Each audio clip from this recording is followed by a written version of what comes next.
Je suis Cassandra Millet, j'ai 32 ans, et jusqu'au mois dernier, je croyais que le fait d'être la fille fiable avait une réelle valeur aux yeux de mes parents.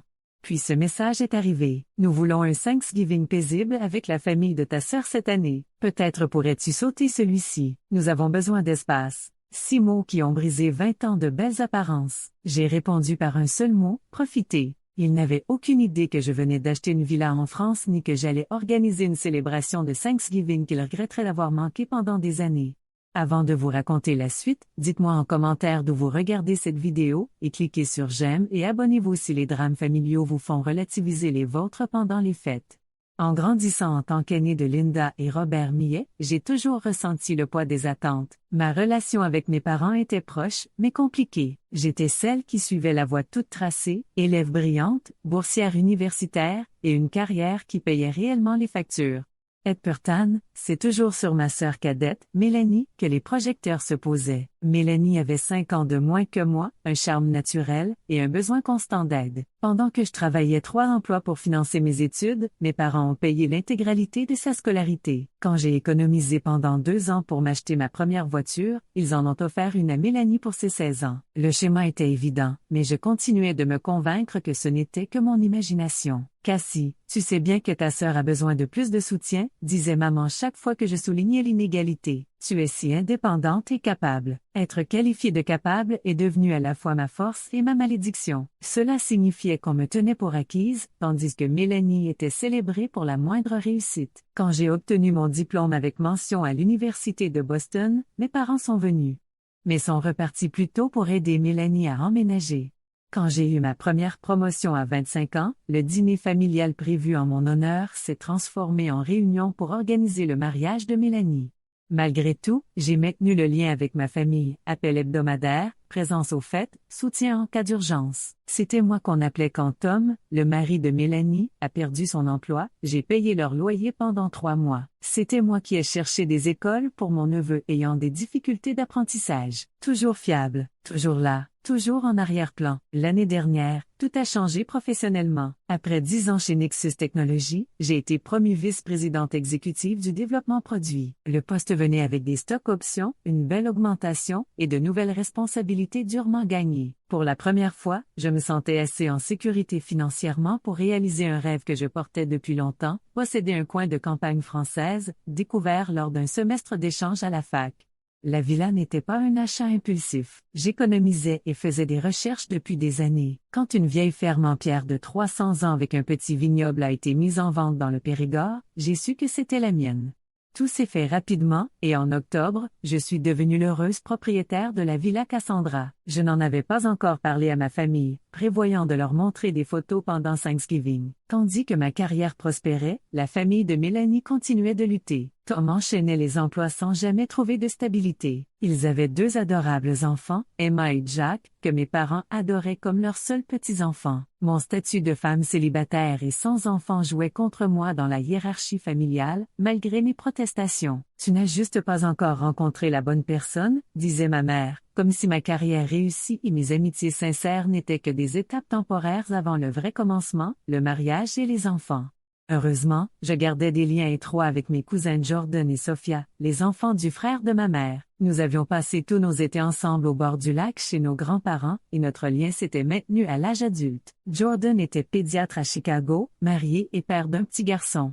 Sophia était architecte à Seattle. Avec eux, je partageais mes succès et mes échecs personnels comme je n'avais jamais pu le faire avec mes parents ou ma sœur. La sœur de ma mère, tante Eleanor, était celle qui comprenait le mieux la dynamique familiale. Professeure de psychologie, jamais mariée à 62 ans, elle menait une vie pleine de voyages, de recherches et d'amitiés profondes. Elle avait toujours été mon alliée. « Tes parents t'aiment, Cassandra », m'a-t-elle dit un jour. Mais ils ne te voient pas. Ils voient ce qu'ils attendent de toi, la fille qui n'a pas besoin d'eux. Ce n'est pas juste, mais le comprendre pourrait apporter la paix. Thanksgiving avait toujours été le rassemblement familial le plus important. Ma mère cuisinait pendant des semaines des recettes traditionnelles transmises depuis des générations. Mon père s'occupait de la logistique, qui dormait où, quel match de football serait regardé. La maison devenait le centre de l'univers familial pour un week-end. L'année précédente, Thanksgiving avait été particulièrement douloureux. J'avais emmené mon copain de l'époque, Michael, espérant que mes parents me verraient enfin comme une personne accomplie, avec une vie personnelle.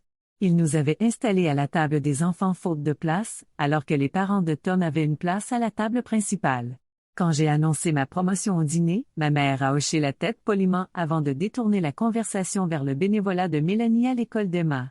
Michael et moi avons rompu un mois plus tard, la dynamique familiale étant l'une des raisons évoquées. Malgré tout, j'attendais Thanksgiving avec impatience cette année. Grâce à la villa et à mon succès professionnel, j'avais enfin quelque chose de concret à montrer. Peut-être que cette année, il me verrait enfin. Jusqu'à ce message. Il est arrivé un mardi matin alors que je me préparais pour une réunion du conseil. Le son personnalisé de ma mère a retenti et j'ai souri, pensant qu'il s'agissait de notre échange habituel sur les préparatifs. Au lieu de cela, j'ai lu « Coucou ma chérie, papa et moi avons discuté et nous voulons un Thanksgiving paisible juste avec la famille de Mélanie cette année. Peut-être pourrais-tu ne pas venir, on a besoin d'espace. Tu comprends, n'est-ce pas? On t'aime. » Je suis restée figée, relisant le message 3 fois. Mes mains tremblaient légèrement en posant le téléphone. La réunion oubliée. Un raz-de-marée d'émotions m'a submergée, choc, douleur, colère.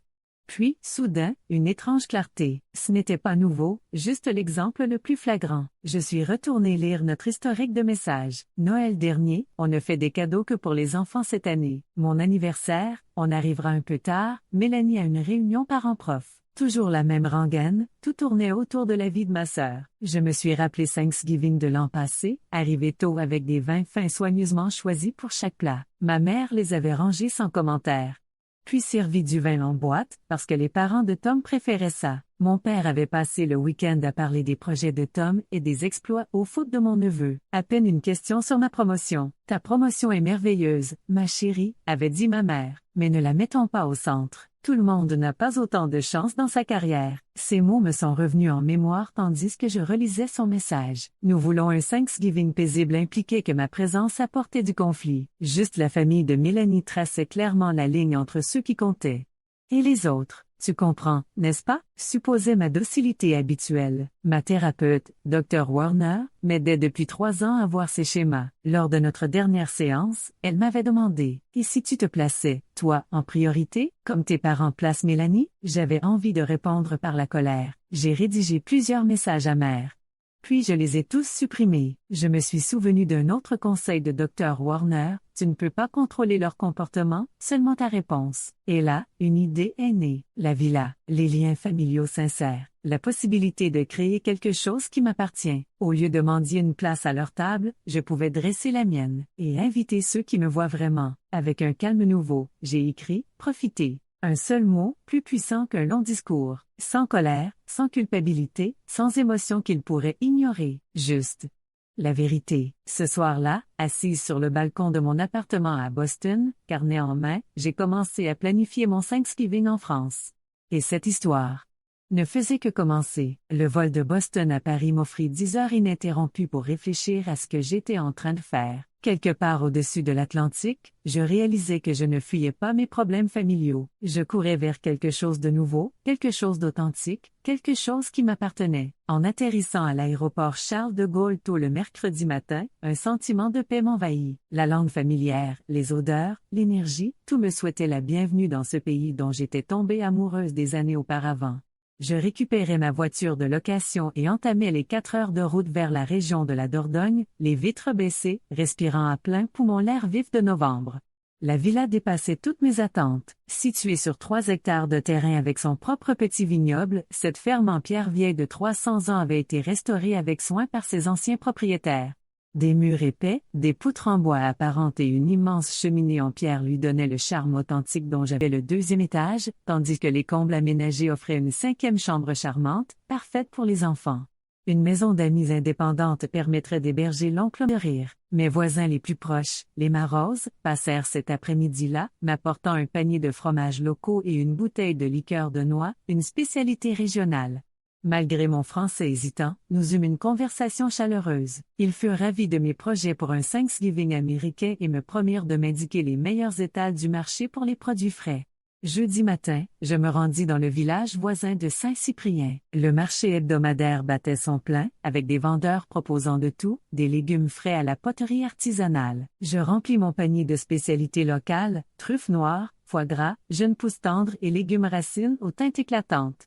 Le boucher me recommanda une dinde élevée en plein air dans une ferme voisine, qu'il s'engagea à préparer pour le lendemain. De retour à la villa, je commençai à faire des listes et à préparer ce que je pouvais à l'avance. Les canneberges j'étendis pas à croire que tu as gardé ça secret, dit Sophia en passant son bras sous le mien. C'est la plus belle propriété que j'ai jamais vue. Au fil de la journée, d'autres membres de la famille arrivèrent. Oncle David et tante Patricia amenèrent Madison et Leah, qui s'approprièrent immédiatement la chambre des combles. Oncle Michael et James furent les derniers à arriver avant le dîner, apportant des caisses de vin sélectionnées par James, passionné d'énologie.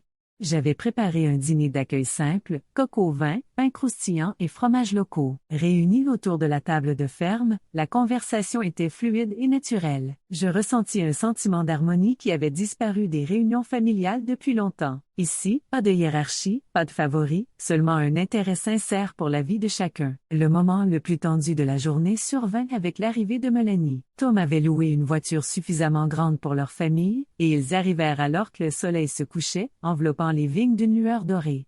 Je me tenais sur le perron, les regardant approcher, partagés entre espoir et appréhension. Mélanie sortit la première de la voiture, son expression indéchiffrable. Nous ne nous étions pas parlé directement depuis le message de mes parents, nous communiquions uniquement par l'intermédiaire de Tom. Pendant un instant, nous nous observâmes à travers l'allée. Puis Emma et Jack jaillirent de la voiture, rompant la tension. « Tom, Cassie !» crièrent-ils en courant vers moi. Âgés de 9 et 7 ans, ils étaient encore jeunes pour exprimer leur affection sans réserve. Je me penchai pour les enlacer, puis me redressai pour faire face à ma sœur. « Bienvenue à la Villa Cassandra », dis-je simplement. Mélanie s'avança, observant les lieux. « C'est magnifique », dit-elle doucement. Puis, avec un effort visible, « Merci de nous avoir inclus. » Ce n'était ni des excuses ni une reconnaissance des tensions passées, mais c'était un début. Je hochai la tête et allai aider Tom avec les bagages. Ce soir-là, je fis visiter la propriété à tout le monde. La villa s'anima de cris d'émerveillement et de bruits de portes, chacun choisissant sa chambre et s'installant. Emma et Jack étaient ravis de partager les combles avec leurs cousines Madison et Leah, qui leur promirent de leur apprendre des jeux de cartes et de les aider à pratiquer leur français. Nous terminâmes la visite dans la cuisine, où j'avais disposé des fromages locaux, du pain et du vin pour une collation tardive. Rassemblés autour de la table, oncle Michael leva son verre. « À Cassandra, dit-il, pour nous avoir réunis dans ce lieu magnifique. Je pense que cela pourrait être le début d'une nouvelle tradition familiale. » Alors que les verres s'entrechoquaient et que les sourires s'échangeaient, je surpris Mélanie m'observant. Quand nos regards se croisèrent, elle ne détourna pas les yeux, mais leva légèrement son verre en signe d'acquiescement. Ce fut un petit geste, mais en cet instant, il eut une grande importance. Plus tard, alors que je me préparais à dormir dans ma nouvelle chambre, je réalisai que je n'avais pas consulté mon téléphone de toute la journée. Quand je le fis enfin, 3 messages de ma mère m'attendaient, tous demandant des nouvelles des projets de voyage de Mélanie. Pas un seul ne me mentionnait, pas un mot pour se demander où j'étais. Une douleur familière surgit brièvement, mais cette fois, elle fut vite remplacée par autre chose, une gratitude sincère pour les liens véritables que je vivais avec le reste de ma famille. Je posai mon téléphone, sortis sur ma terrasse et contemplais les vignes baignées par la lumière de la lune. Demain, ce serait Thanksgiving, et pour la première fois, j'en avais vraiment hâte. Le matin de Thanksgiving se leva clair et frais. Je me réveillai tôt, avant le lever du soleil, et descendis discrètement pour préparer le café. Debout dans l'encadrement de la porte de la cuisine, regardant la première lumière toucher les vignes, je ressentis une paix profonde. Cet endroit m'appartenait, cette journée m'appartenait, cette célébration serait ce que j'en ferais. La maison s'éveilla peu à peu autour de moi. James fut le premier à me rejoindre, proposant d'aller à la boulangerie du village chercher du pain frais et des viennoiseries. Tante Eleanor apparut ensuite, prenant immédiatement en main la préparation du petit déjeuner avec une efficacité tranquille. Un à un, les membres de la famille descendirent en pyjama et peignoir, créant une atmosphère intime et chaleureuse que je n'avais jamais connue lors des fêtes formelles chez mes parents.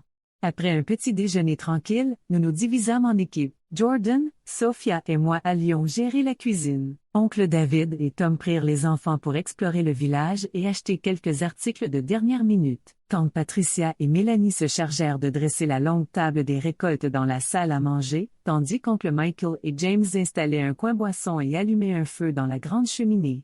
La cuisine devint le centre de commandement, rempli d'arômes délicieux et de conversations animées. Je montrai à Jordan et Sophia où j'avais rangé les ingrédients et nous commençâmes les préparations ensemble. La dinde, récupérée la veille chez le boucher, fut assaisonnée avec les herbes du jardin de la villa. Sophia prépara sa fameuse casserole de patates douces, tandis que Jordan s'occupa de la purée et de la sauce. Je ne me souviens pas de la dernière fois où j'ai autant aimé préparer Thanksgiving, commenta Sophia en coupant des légumes. D'habitude, c'est stress et tension à cause des règles strictes de tante Linda dans sa cuisine. Tu te souviens quand elle a refait la casserole de haricots verts parce que tu avais utilisé le mauvais type d'oignon? Ray Jordan. Ou quand elle a fait ce commentaire passif-agressif sur ta pâte à tarte achetée en magasin, ajoutai-je, riant avec eux. Tante Eleanor passait parfois la tête dans la cuisine, offrant un conseil ou un coup de main. Vous vous débrouillez à merveille, nous dit-elle lors d'une de ses visites. C'est exactement ce que Thanksgiving devrait être, de la collaboration, pas de la compétition. Toute la matinée, mon téléphone resta silencieux. Aucune nouvelle de mes parents. Aucun message demandant où j'étais ou pourquoi je n'avais pas répondu. Il semblait qu'ils avaient accepté mon absence sans question, ce qui confirmait encore une fois que j'avais fait le bon choix. Vers midi, Tom revint avec les enfants. Leurs joues étaient rouges à cause du froid, et ils portaient des bras chargés de fleurs fraîches du fleuriste du village et de bouteilles de cidre local. Emma et Jack me montrèrent fièrement les mots français qu'ils avaient appris. Merci, bonjour, s'il vous plaît, récita Jack, et je peux compter jusqu'à 10. En les félicitant, je remarquai Mélanie qui nous observait depuis l'encadrement de la porte, son expression adoucie. Je réalisais que c'était peut-être la première fois qu'elle me voyait interagir avec ses enfants sans la présence de nos parents, sans les comparaisons subtiles et les compétitions qu'ils entretenaient entre nous. L'après-midi se déroula dans une effervescence joyeuse. La table fut transformée avec des nappes en lin, des bougies et des arrangements floraux. Les enfants fabriquèrent des cartes de placement à la main, les décorant de dindes dessinées et de drapeaux français. Madison et Leah apprirent à Emma et Jack à plier les serviettes en forme élaborée, ce qui donna une table à la fois élégante et pleine de personnalité. Vers 15 heures, alors que la dinde rôtissait et que les plats d'accompagnement touchaient à leur fin, plusieurs téléphones se mirent à sonner en même temps dans la villa. J'étais en train de border la croûte d'une tarte quand tante Patricia m'appela depuis le salon. « Cassandra, tu devrais venir voir ça. » Je m'essuyai les mains et rejoignis les autres rassemblés autour du téléphone d'oncle David. Il me le tendit sans un mot. C'était un message de ma mère. « David, est-ce que vous et Patricia faites quelque chose pour Thanksgiving? » Mélanie ne répond pas à nos appels et nous commençons à nous inquiéter. Nous sommes censés dîner dans 1 heure. Des messages similaires avaient été envoyés à Jordan, Sophia et tante Eleanor. Tous avaient reçu une version de la même question. Mes parents commençaient à réaliser non seulement que Mélanie était absente, mais que l'ensemble de la famille élargie avait d'autres projets. Ils ne savent toujours pas, dit Sophia en me regardant. On leur dit, je pris un instant pour réfléchir. Une partie de moi voulait qu'ils le découvrent plus tard via les réseaux sociaux, pour qu'ils ressentent pleinement ce qu'ils avaient manqué. Mais cela aurait été mesquin, dicté par la blessure plutôt que par le désir de guérison. Attendons après le dîner, décidai-je. Aujourd'hui, c'est à propos de nous, de cette nouvelle tradition que nous créons. Gardons l'énergie positive. Tout le monde acquiesce ça, et nous reprenons nos préparatifs. Mélanie resta silencieuse pendant tout l'échange, mais alors que nous retournions ensemble vers la cuisine, elle s'adressa enfin directement à moi. J'aurais dû leur dire qu'on venait ici, admit-elle. Je n'arrivais juste pas à trouver comment leur expliquer sans qu'ils se sentent blessés. Ou que je me sente coupable. Tu ne leur dois aucune explication, répondis-je. Aucune de nous ne leur en doit. Mélanie me regarda longuement. Quand es-tu devenue si forte, Cassie? La question m'a prise au dépourvu. Je ne sais pas si c'est vraiment de la force, peut-être juste de l'instinct de survie. Eh bien, quoi que ce soit, je l'admire, dit-elle en hésitant, puis ajouta, et je suis désolée pour beaucoup de choses. Avant que je ne puisse répondre, Jack fit irruption dans la cuisine, annonçant que la table était prête pour inspection. Le moment passa, mais quelque chose avait changé entre nous. Un début de compréhension, peut-être. À l'approche du soir, les préparatifs finaux prirent forme. La dinde sortit du four, dorée et parfumée. Les accompagnements furent transférés dans des plats de service. Les vins débouchés pour respirer. Tout le monde disparut un instant pour se changer, revenant en tenue festive qui trouvait le parfait équilibre entre célébration et confort. Juste avant de nous rassembler autour de la table, je sortis un moment seul. Le soleil se couchait sur le vignoble, peignant le ciel de teintes roses et dorées. Je pris une profonde inspiration de l'air frais qui emplissait mes poumons et mon cœur de gratitude. Ce n'était pas le Thanksgiving que j'avais prévu au début du mois, mais là, debout, je ne pouvais imaginer en vouloir un autre. La salle à manger de la Villa Cassandra n'avait jamais été aussi belle. Les bougies vacillaient sur la longue table, projetant une lueur chaleureuse sur les visages de ma famille. Les portes-fenêtres ouvertes sur la terrasse encadraient les dernières couleurs du coucher de soleil. Les verres en cristal scintillaient, les plats en argent brillaient, et la pièce était emplie des arômes mêlés de la dinde rôtie, du pain frais et des tartes sucrées refroidissant dans la cuisine. Alors que chacun trouvait sa place, je restais debout à la tête de la table, soudain submergé par l'émotion. Ces personnes avaient traversé un océan pour être avec moi, choisissant ma célébration plutôt que la tradition familière. Regardant leurs visages pleins d'attente, je ressentis un élan d'amour et d'appartenance qui faillit me faire pleurer. Portant mon verre de vin, je pris un moment pour me reprendre avant de parler. Merci à tous d'être ici. Il y a quelques semaines, je n'aurais jamais pu imaginer ce moment, mais maintenant je ne peux imaginer être ailleurs. Vous m'avez aidé à créer quelque chose de vraiment spécial, et je suis reconnaissante à chacun d'entre vous. La tante Eleanor prit la parole ensuite, vers levé, à Cassandra, qui non seulement nous a ouvert les portes de sa belle maison, mais nous a rappelé ce que la famille devrait vraiment être, un amour inconditionnel et un soutien sincère. Je t'ai vu grandir en une femme exceptionnelle, ma chère, et je ne pourrais être plus fière de la force et de la grâce que tu as montrée. Ces mots touchèrent quelque chose au plus profond de moi, un lieu affamé de cette validation que mes parents m'avaient toujours refusée. Être vu, reconnu, célébré pour ce que j'étais, plutôt que pour ce que je pouvais apporter. C'était une guérison dont j'ignorais avoir besoin. Le repas se déroula avec une aisance et une joie que je n'avais jamais connue lors des réunions familiales. Les plats circulaient, les compliments fusaient, et les conversations s'écoulaient naturellement, oscillant entre sujets sérieux et plaisanteries légères. Jordan partagea des anecdotes sur sa pratique pédiatrique, tandis que Sophia décrivait son dernier projet architectural. L'oncle Michael et James nous divertissaient avec des récits de leur récent voyage en Asie du Sud-Est. Quand le plat de dinde arriva jusqu'à Mélanie, elle servit d'abord ses enfants, puis se tourna vers moi avec un sourire inattendu. C'est la dinde la plus délicieuse que j'ai jamais mangée à Thanksgiving, dit-elle assez fort pour que tout le monde entende. Maman serait jalouse. La table se tut un instant à la mention de nos parents, puis éclata de rire. La tension fut rompue. D'autres commencèrent à raconter leurs propres histoires de désastres lors de Thanksgiving passés et de dynamiques familiales. Tu te souviens quand tante Linda refusait que quiconque l'aide en cuisine, puis se plaignait pendant des mois que personne n'aidait? Plaisanta oncle David, ou quand oncle Robert a passé tout le repas à parler de son jeu de golf et s'est vexé quand les gens ont commencé leur propre conversation, ajouta tante Patricia.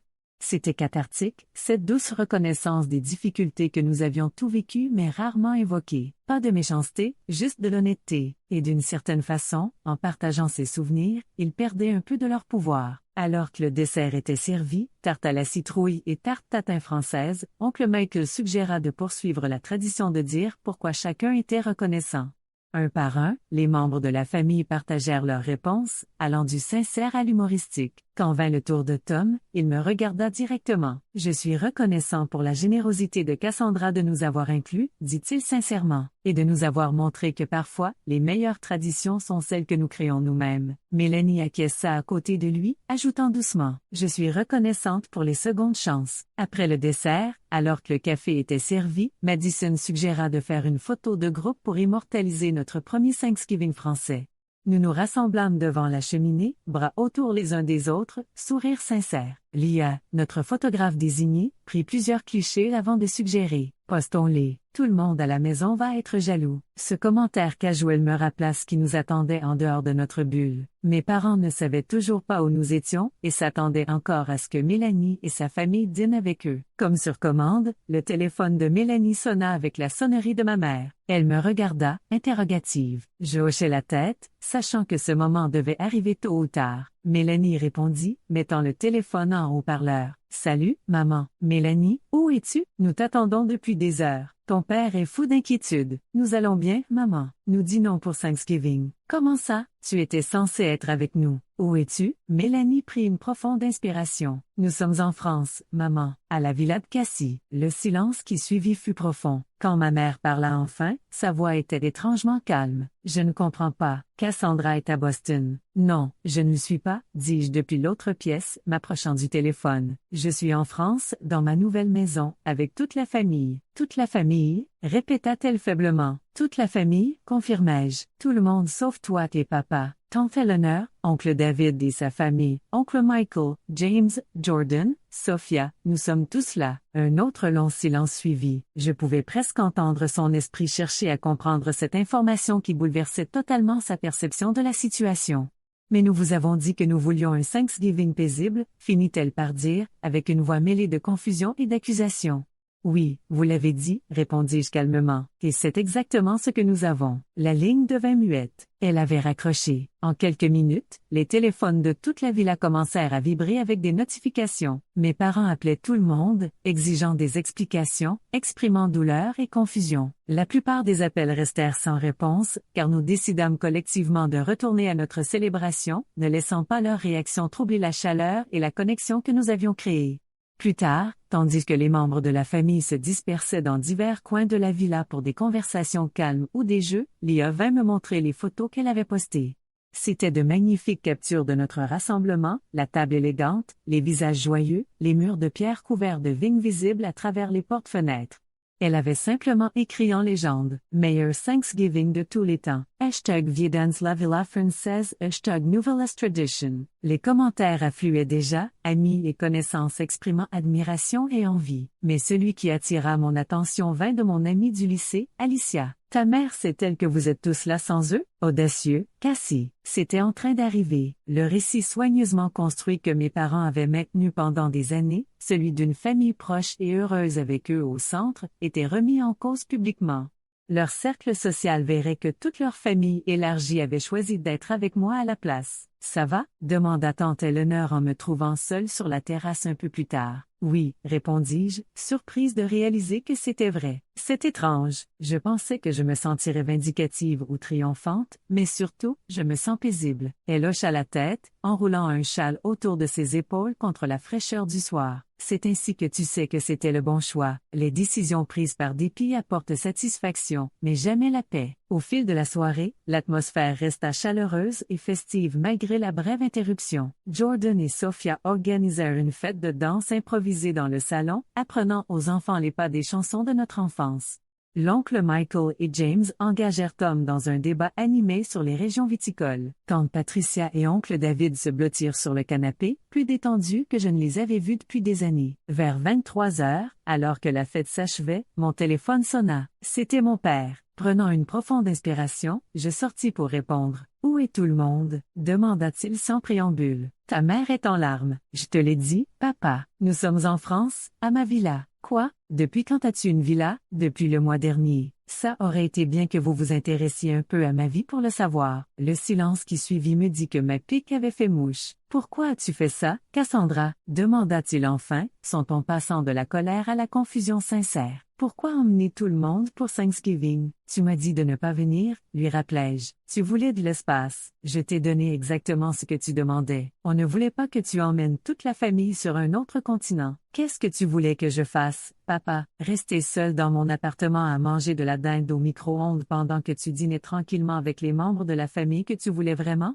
Son soupir était lourd des premiers signes de prise de conscience. Ce n'est pas comme ça. Si, c'est exactement ça, répondis-je, la voix ferme, et ça dure depuis aussi longtemps que je me souvienne. Avant qu'il ne réponde, j'ajoutais, je dois retourner auprès de mes invités maintenant. On peut parler demain si tu veux. En raccrochant, je rejoignis la fête à l'intérieur, consciente qu'un changement important venait de se produire. Pour la première fois, j'avais dit ma vérité sans colère ni accusation, juste une honnêteté simple et calme. Et pour la première fois, mon père avait peut-être réellement entendu. Le lendemain matin de Thanksgiving se leva avec une brume légère flottant sur le vignoble. Je me réveillais tôt, l'esprit déjà occupé à digérer les événements de la veille. Descendant, je trouvais tante Eleanor déjà en cuisine, préparant le café. Impossible de dormir? Demanda-t-elle en me tendant une tasse. Trop de pensées, avouai-je. Maman et papa ont appelé toute la nuit. Je finis par éteindre mon téléphone. Elle hocha la tête avec compassion. Tu devras leur parler un jour ou l'autre. Je sais, mais je ne sais pas quoi dire. Nous restâmes silencieuses, partageant la compagnie l'une de l'autre, regardant la brume se dissiper sous le soleil qui se levait.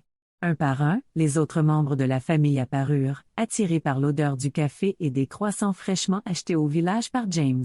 La conversation était douce mais satisfaite, tout le monde profitant encore de la réussite de la soirée précédente. Vers la mi-matinée, alors que j'aidais Emma et Jack à construire un fort dans le salon, Mélanie s'approcha avec mon téléphone. « Il n'arrête pas de sonner, dit-elle. Peut-être qu'on devrait régler ça maintenant. » Prenant une profonde inspiration, je hochai la tête et pris le téléphone. Je le prendrai dans le bureau. Ma mère répondit dès la première sonnerie. « Cassandra, enfin, nous essayons de te joindre depuis toute la nuit. »« Je sais, maman. J'avais besoin d'espace. » L'ironie de lui renvoyer ses propres mots ne m'échappa pas. « Nous devons parler de ce qui s'est passé hier, » continua-t-elle, la voix serrée d'émotions contrôlées. « Ton père et moi avons été complètement pris au dépourvu. As-tu une idée à quel point ça a été blessant de découvrir que toute la famille était réunie sans nous? » Le vieux réflexe de culpabilité s'activa immédiatement. Une vie entière de conditionnement a priorisé leurs sentiments plutôt que les miens. Mais la voix du docteur Warner résonnait dans ma tête. « Tes sentiments sont tout aussi valides que les leurs. As-tu une idée à quel point ça a été blessant de se voir dire de ne pas venir à Thanksgiving? » répliquai-je doucement. Être exclu de ma propre réunion familiale, ce n'est pas ce que nous voulions dire. Qu'est-ce que vous vouliez dire alors? Ne viens pas cette fois. Nous avons besoin d'espace. Ce sont tes mots exacts. Nous voulions juste un repas tranquille avec la famille de Mélanie. Tu sais que ces grandes réunions sont stressantes. Elles ne sont stressantes que parce que vous les rendez telles, maman. Et elles ne sont grandes que parce que vous invitez tous les collègues de travail de papa, mais que vous ne trouviez pas de place pour moi à la table principale l'année dernière.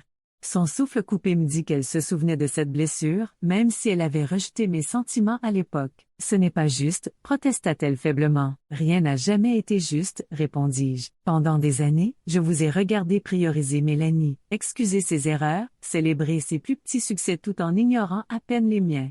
J'ai accepté les miettes de votre attention et je me suis convaincue que c'était suffisant parce que c'est ce que font les bonnes filles, non?